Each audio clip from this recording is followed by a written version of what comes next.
Hello friends, मैं advocate Vipin Batra आज आपके लिए लाया हूँ एक बहुत ही इम्पोर्टेंट टॉपिक जो कुछ लोग मुझसे कहते हैं कि कृषि भूमि बेचने पर कैपिटल गेन कैसे लगता है।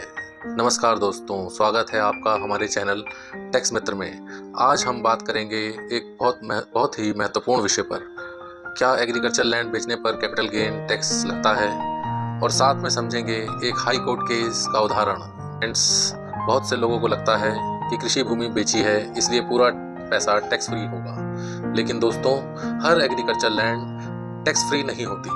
इनकम टैक्स एक्ट में यह देखा जाता है कि वह ज़मीन रूरल एग्रीकल्चर लैंड है या अर्बन एग्रीकल्चर लैंड है। इसी आधार पर तय होता है कि कैपिटल गेन लगेगा या नहीं। तो सबसे पहले हम समझते हैं एग्रीकल्चर लैंड कितने प्रकार की होती है। तो friends, number 1 rural agriculture land, number 2 urban agriculture land. दो प्रकार की हमारी एग्रीकल्चर लैंड होती है। तो सबसे पहले समझेंगे हम कि दोनों में क्या डिफरेंस है। तो रूरल एग्रीकल्चर लैंड, यदि कृषि भूमि गांव या ग्रामीण क्षेत्र में है और नगरपालिका सीमा से निर्धारित दूरी के बाहर है, तो ऐसी जमीन को रूरल एग्रीकल्चर लैंड माना जाता है। ऐसी जमीन बेचने पर सामान्यतः कैपिटल गेन टैक्स नहीं लगता। क्यों?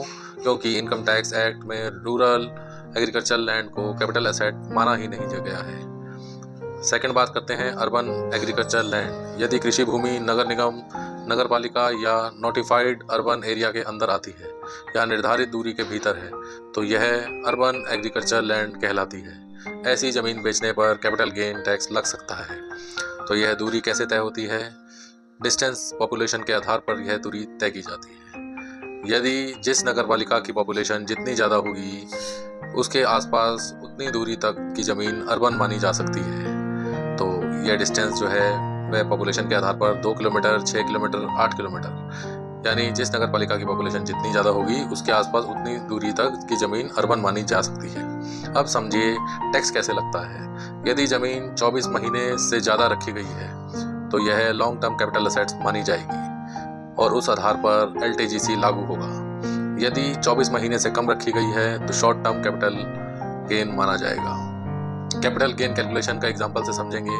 मान लीजिए कोई ज़मीन का खरीद मूल्य 10 लाख है और उसका बिक्री मूल्य 40 लाख है, तो प्रॉफिट आया है 30 लाख। यदि वह अर्बन एग्रीकल्चर लैंड है तो अमाउंट कैपिटल गेन में टैक्सेबल होगा।